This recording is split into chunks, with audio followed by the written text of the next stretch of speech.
The ASICS Superblast 2, a 220 euro shoe, a shoe that every financially responsible person would say to, what, you bought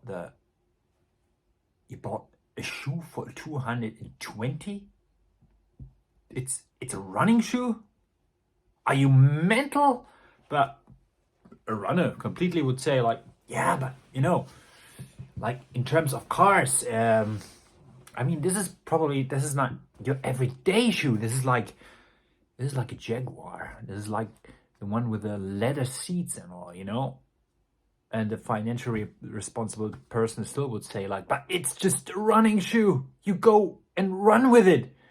But there's so much more to running shoes nowadays than 20 years ago, because there goes so much research and technology into these shoes like that. You can't compare them to running shoes 20 years ago, and you can't compare this shoe to any 90 euro shoe which you get like from a discounter, and you maybe just like for the everyday runner who maybe just goes like for 10 kilometers each week or so. This is a shoe for the heavy user, the one who knows what he wants. And I'm gonna give you a couple of reasons why to buy this shoe, because I am super excited. I wouldn't dare to think that I'm the kind of person who spends 220 euros for a daily trainer. I didn't.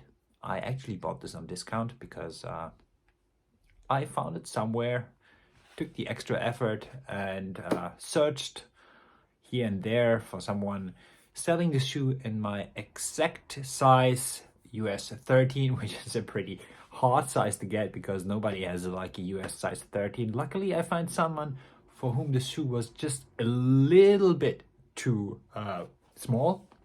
So I have a foot size of 30 centimeters. That would be like 2.5 US, 12.5 US size. But they say on the ASICS website that you should probably pick like half a size larger, and I absolutely can confirm that that is the case with this shoe. But let's go just a little bit to find like some kind of reasons why you should buy this shoe for 220, because maybe then you understand that why it's absolutely worth it. So when it comes to shoes and the price, I think more of like price per kilometer person. So that's why I usually pick last year's model if I find that the model has been good, and I try to pick the same model as long as I'm able to, because once I found a shoe that fits for me, and when it goes on discount, it just gets like cheaper and cheaper to run in that way, because usually they drop for 180 or so, and then or 160 per pair, and then over a year they get like 20 euros cheaper. Sometimes you can even get them like for a good pair of Nova Blasts maybe for 120 right now on a discount on sale. And I absolutely would go for those, because what are we runners doing? We are mostly doing easy runs, and then you mostly run easy, and what you need for those is like a good cushioned pair of shoes. And then for your workouts, you maybe go for a carbon plated running shoe, or just like a little bit of a faster shoe, which is just a little bit more expensive. And then you exclusively use those shoes for those kinds of sessions. And then you have a third category of racers, and then you use like the absolute best carbon plated shoe which you can find on the market, and you have a lot of fun on your races. And then you have like 3 kind of pairs of shoes, but this one, I would use it for all 3 use cases which are just mentioned to you. First, the easy run. In the beginning, it was maybe a little bit too stiff, but I was surprised at how much the foam just softened after using it. And that's a good thing, because it still had a nice energy return. Plus, because it's just a bit more rigid of a shoe, it's not flimsy. You get a good support I got a good support for my ankle, which currently deals with some kind of problems right now. And I really like that it doesn't, put my foot in like a pronated position when running. And I really like the rocker of the shoe, which like really helps you with getting the feeling of a good running form. Not necessarily true in my case. I have a horrible running form, but it definitely gets you more into the groove. You think a little bit that, yeah, this shoe helps me. You like to go for a run, even if your feet are a little bit tired. I mostly run on concrete or tarmac, and that's why I use Max cushion shoes, and also because it's just like much more comfortable to use Max cushion shoes. I like a shoe with a little bit of a drop because of my Achilles. It puts less stress on my Achilles. And for me, how it's built, the shoe is perfect for me. And because I reviewed the shoe right now, I had to put it through all the paces, through all my workouts, and that's what I did. So easy, works for me. Half marathon to marathon paces, that's usually the paces I spent most of the time in it, and those are perfect. So if I would go for a marathon pace workout, Superblast 2. If it's a bit slippery outside, I think of like, which shoe has the best grip? Probably Superblast 2. If it's a half marathon workout, I think like, maybe I could use on this day maybe like a racer. So, but I usually pick the Superblast 2. So, once I ran a 10K, and on that day I felt I wanted a little bit more support than a racer, and I picked Superblast 2. Perfect race, went sub 40. It was not a all-out effort, was more like a tempo effort for me, but perfect.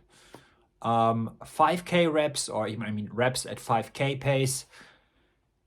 Then it gets a little bit harder because you need to work a lot with your calves. You don't get like the propulsion from the which a racer has because of that carbon plate, but went through that workout and felt good. So versatile. I think that's the verb that describes this kind of use case. It's very versatile. So you don't need necessarily to buy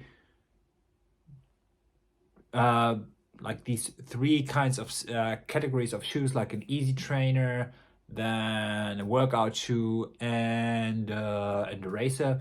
You could probably like work with the Superblast 2 if you can get it. Durability. So because I'm a mile or cost per mile or cost per kilometer person when it comes to shoes, I was a bit worried. Is it durable enough? Will the foam, the FF Turbo Plus foam, compress maybe just a little bit too early? Because usually, racers, they're built in a way that you can feel it like after 200 or 300 kilometers, they don't feel the same when they come straight out of the box.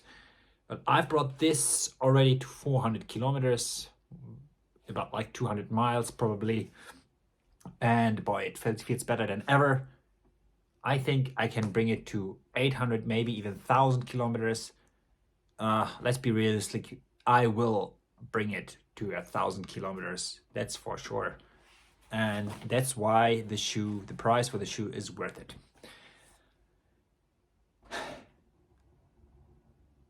It's a fun ride. It is a ride with energy return. Is it for everybody? Probably not. Not for the beginner. Not for the one who thinks nobody should spend so much money on a running shoe.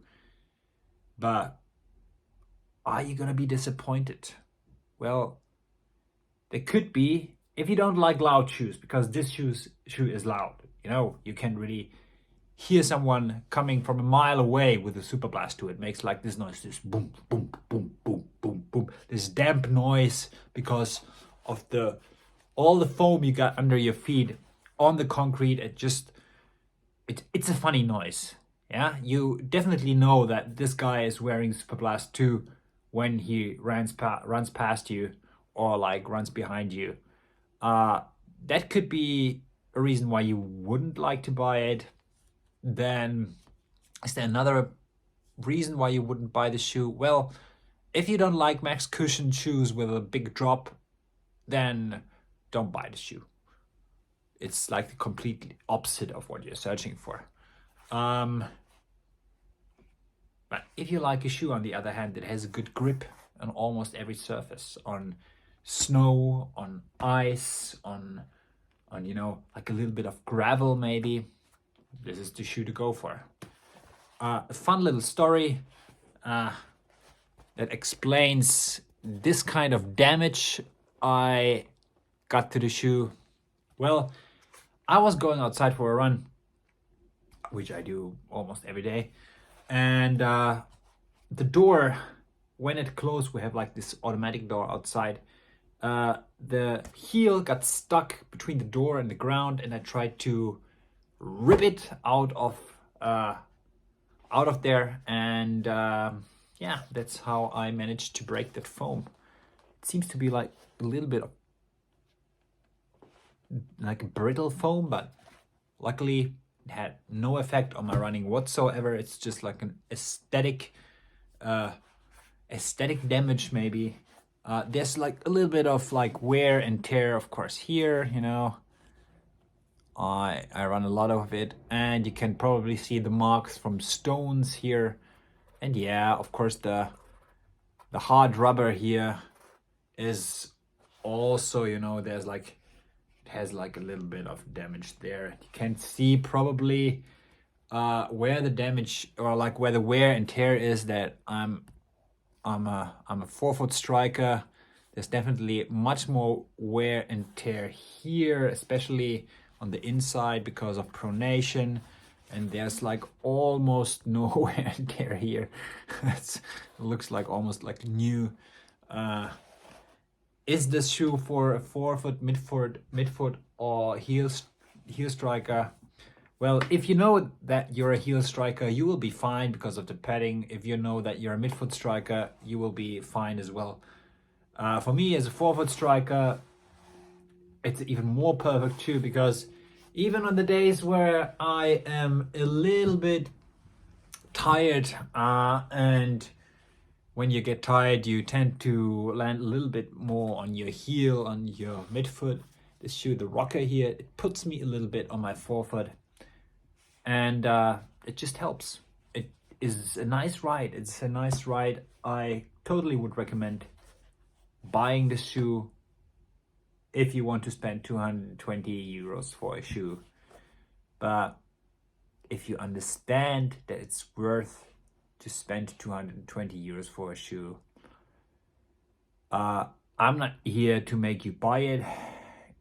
You should maybe look also into other shoes, probably like the Saucony Endorphin Speed line, a shoe that maybe does the same. I have seen people using it in like the same use cases I described for you: easy runs, tempo runs, even marathons, using it for races. You could do that with this shoe as well. This shoe has probably the same kind of following as an Endorphin, a Saucony Endorphin Speed. The Speed shoe has, which has an amazing kind of following. There are like lots of runners who won't buy another shoe. They buy probably like 2 or 3 pairs straight when they get it. It's sold out also almost immediately, like the Superblast 2. Will I buy it for the full price again? Could be, yeah. If it gets me to 1,000 kilometers and I can get it, because right now I can't see it anywhere available, but there will be probably a new colorway dropping at some point from ASICS, and if I see it, I think I will buy it. Worth the investment? For me, it's a buy. And have a nice day. Have a nice run. Peace.